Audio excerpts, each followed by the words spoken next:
नमस्कार, मेरा नाम है पंकज श्रीवास्तव और आप देख रहे हैं हमारा कार्यक्रम अपना प्रत्याशी। अपना प्रत्याशी के इस कार्यक्रम में हमारे साथ फूलपुर संसदीय क्षेत्र के बीजेपी के प्रत्याशी हैं प्रवीण पटेल जी। तो प्रवीण पटेल जी इसी फूलपुर से विधायक भी रहे हैं। अब इनको संसदीय क्षेत्र से बीजेपी का प्रत्याशी बनाया गया है। फूलपुर क्षेत्र वीआईपी सीट भी मानी जाती है। आपका प्रवीण जी बहुत बहुत स्वागत है। धन्यवाद। प्रवीण जी, आप पर पार्टी ने भरोसा जताया है, क्या क्या क्षेत्र में प्राथमिकताएं रहेंगी आपकी? देखिए, हमारी प्राथमिकता है कि सबसे पहले फूलपुर का जो एक पॉलिटिकल बहुत ही महत्व है और ख़ासकर तीर्थराज प्रयाग, जिसका देश नहीं पूरे दुनिया में तीर्थों का राजा कहा जाता है, और जिस तरीके से पूरे देश में विकास हो रहा है, पूरे प्रदेश में विकास हो रहा है, उसी क्रम में प्रयागराज में माननीय मोदी जी, माननीय योगी जी के शासनकाल में अभूतपूर्व विकास हुआ है। और एक तरीके से कहा जाए तो एक नया प्रयागराज का निर्माण चल रहा है।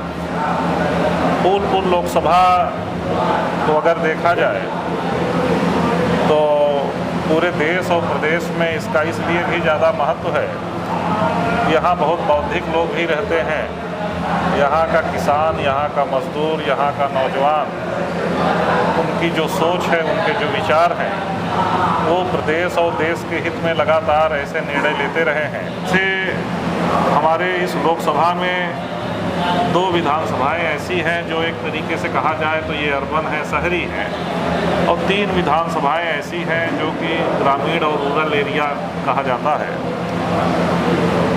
दोनों जगह अलग अलग ढंग की विकास के कार्य होने हैं।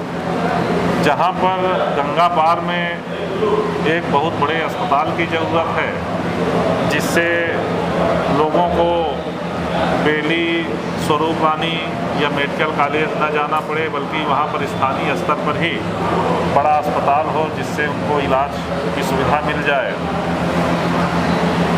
हमारे गंगा पार के ग्रामीण क्षेत्र में बड़े कॉलेजेस हों, जिससे वहाँ के लोगों को शिक्षा की अच्छी व्यवस्था हो जाए।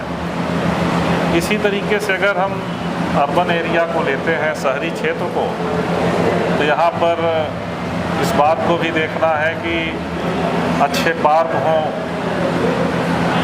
इलेक्ट्रिक बसों का संचालन हो, मेट्रो का संचालन हो, रिंग रोड का पूरे तरीके से, जिससे कि ट्रैफिक की समस्या को दूर किया जा सके। यहाँ पर कल्चरल जो एक्टिविटी हो उसको कैसे बढ़ाया जाए, नौजवानों को रोज़गार से संबंधित कैसे अवसर उपलब्ध कराए जाएं। हमारा हाई कोर्ट भी यहीं पर इसी लोकसभा में स्थित है, तो हमारे जो अधिवक्ता हैं, ऐसे लोगों को ज़्यादा से ज़्यादा कैसे हम सुविधाएं दे सकें। और इसके साथ साथ हमारा जो किसान है, उसके लिए आधुनिक खेती को कैसे उनसे जोड़ा जाए, जिससे उनकी आय भी बढ़े। अगर कहा जाए तो हम लोगों के मन में फूलपुर का कैसे सर्वांगीण विकास हो, इसका खाका बहुत ही स्पष्ट है। इसलिए कि लगातार हम लोग बहुत नज़दीक से यहाँ की समस्याओं को जानते हैं और जनता का भरोसा कैसे जीत कर विकास के कार्य कराए जाएं, ये हम लोगों की प्राथमिकता भी है। अच्छा, जब क्षेत्र में निकलते हैं तो उस क्षेत्र में क्या क्या समस्याएं आपको दिखती हैं जिसका निराकरण किया जा सके? देखिए, क्षेत्र में हम लोग निकलते हैं तो अगर हम लोग इस बात को देखते हैं कि एक तो लोग इस बात की सराहना करते हैं कि जितना 50 सालों में काम नहीं हुआ, उतना माननीय मोदी जी के 10 सालों में काम हुआ है। अभी कल हम लोग शहर पश्चिमी में थे, जहाँ जहाँ गए वहाँ लोग चर्चा करते थे कि यहाँ पर एयरपोर्ट भी माननीय मोदी जी के समय में आया, यहाँ पर रेल कॉरिडोर भी मोदी जी के समय में आया, यहाँ पर नेशनल लॉ यूनिवर्सिटी जो है ये मोदी जी के समय में आया, यहाँ पर जो फ्लाईओवर्स बन रहे हैं वो मोदी जी, योगी जी के समय में आ रहा है। चारों तरफ चौड़ी सड़कें बन रही हैं। हर जिले को 4 लेन से जोड़ने का काम किया जा रहा है। अच्छे अस्पताल बन रहे हैं। अगर कहा जाए तो इंफ्रास्ट्रक्चर का एक पिछले 10 सालों में एक नया इंफ्रास्ट्रक्चर पूरे ज़िले में कह लीजिए, पूरे लोकसभा क्षेत्र में बनने का काम हुआ है। क्षेत्रीय भ्रमण के दौरान लोगों की एक आशा जो रहती है कि मोदी जी, माननीय योगी जी जिस तरीके से पूरे क्षेत्र में विकास का कार्य कर रहे हैं और कुछ बड़े बड़े कार्य कर रहे हैं, स्वाभाविक है कि फिर उम्मीद भी ज़्यादा बढ़ जाती है और बढ़ना भी चाहिए। इसलिए कि उन्होंने एक निश्चित समय रखा है कि भाई हमको 2047 तक हर हाल में विकसित देश बनाना है। विकसित देश तभी बनेगा जब हमारी साक्षरता 100% हो जाएगी। विकसित देश तभी बनेगा जब हमारे यहाँ बच्चा कोई कुपोषित नहीं रहेगा। विकसित देश तब बनेगा जब हमारा नौजवान जो है रोज़गार से 100% जो है जुड़ने का काम होगा, स्वरोजगार और रोज़गार से। विकसित देश तब बनेगा जब महिलाएं आत्मनिर्भर होंगी और पूरे विश्वास के साथ अपने इस देश को आगे बढ़ाने में पूरी भागीदारी सुनिश्चित कर सकेंगे। फूलपुर पार्लियामेंट आगे आगे चले, अग्रणी भूमिका निभाए, यही हम लोगों का प्रयास है। अच्छा, सीधी लड़ाई आप किससे मानते हैं? क्योंकि समाजवादी पार्टी से अमरनाथ मौर्य को टिकट दिया है, तो क्या उसमें? देखिए, अभी जो हम लोग देख रहे हैं यहाँ विपक्ष कहीं पर दिखाई नहीं पड़ रहा है। सीधी लड़ाई जो है ईमानदारी बनाम भ्रष्टाचार की है। सीधी लड़ाई जो है सुशासन से है, सुशासन और जो अराजकता फैलाते हैं ऐसे लोगों से है। सीधी लड़ाई हम लोगों की है जिस तरीके से देश प्रदेश और ये ज़िला इस समय बहुत शांतिपूर्ण ढंग से लोग अपने जीवन का निर्वहन कर रहे हैं, अपने जिम्मेदारियों का निर्वहन कर रहे हैं। और एक ऐसे तबके के लोग भी हैं जो कि और सरकारों में लगातार अराजकता फैलाते थे, भ्रष्टाचार फैलाते थे, कमीशनखोरी फैलाते थे, जातिवाद फैलाते थे। हमारा कहने का जो मकसद है कि देश में कुछ ऐसे लोग हैं जो कि लगातार इस बात का प्रयास करते रहते हैं कि देश का जिस तरीके से विकास हो रहा है वो ठप हो जाए। उनके पास कोई विज़न नहीं है।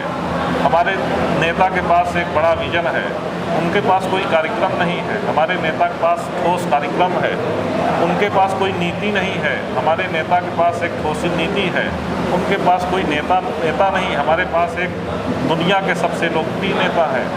इसलिए हम आपको बड़ी जिम्मेदारी से कहना चाहते हैं, इस समय जैसा वातावरण दिखाई पड़ रहा है, 2014 के चुनाव को भी हम लोगों ने नज़दीक से देखा था, 2019 के चुनाव को भी हम लोगों ने नज़दीक से देखा है, लेकिन 2024 का चुनाव ये अभूतपूर्व लहर दिखाई पड़ रही भारतीय जनता पार्टी के पक्ष में। और निश्चित रूप से इस बार ऐसा लगता है कि विपक्ष जो हाशिए पर पहले से ही था और भी हाशिए पर चला जाएगा। ये हम नहीं कह रहे हैं, ये जनता कह रही है। इंडिया गठबंधन बड़ी मजबूती के साथ उभरा है, तो क्या लग रहा है कि इस बार सीटें कुछ घटे बढ़ेंगी? देखिए, इंडिया गठबंधन का हाल आप देख रहे हैं।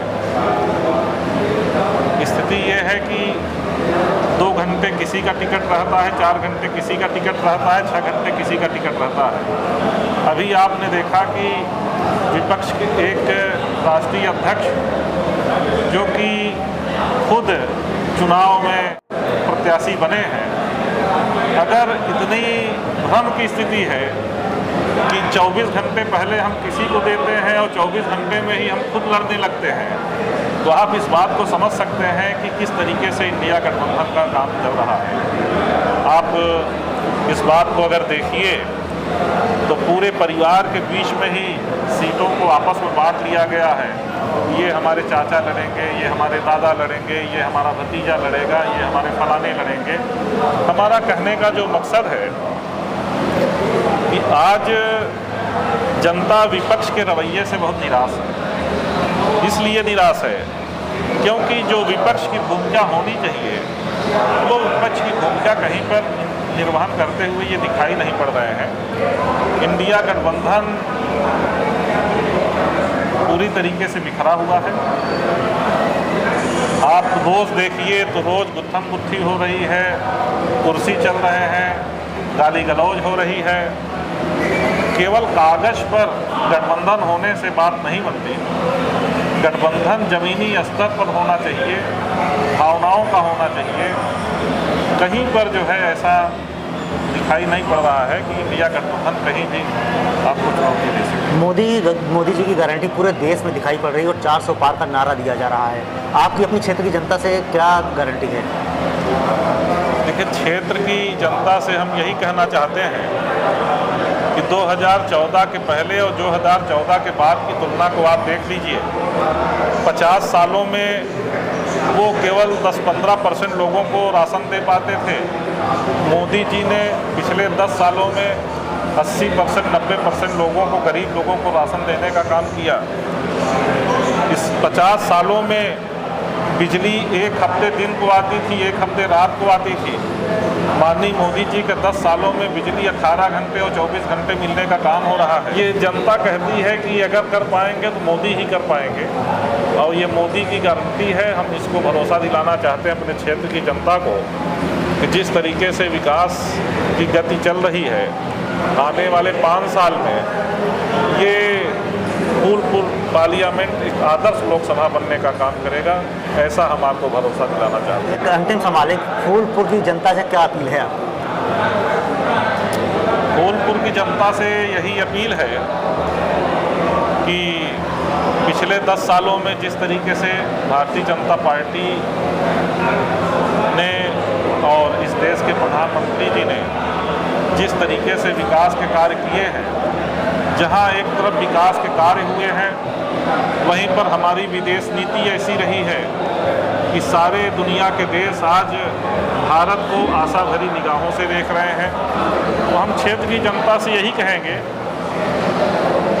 कि माननीय मोदी जी के नेतृत्व में, माननीय योगी जी के नेतृत्व में जिस तरीके से देश का कायाकल्प हो रहा है, अब हम लोग की जिम्मेदारी कुछ ज़्यादा बढ़ जाती है कि हम सब लोग उनको तीसरी कार्यकाल प्रचंड बहुमत के साथ दें, ताकि यह देश आधुनिक देश बन सके, यह देश विकसित देश बन सके। ऐसा हम आपसे अपील करना चाहते हैं। तो हमारे साथ फूलपुर संसदीय क्षेत्र के बीजेपी के प्रत्याशी प्रवीण पटेल थे। उन्होंने हमसे बेबाक बात की। आपका बहुत बहुत धन्यवाद।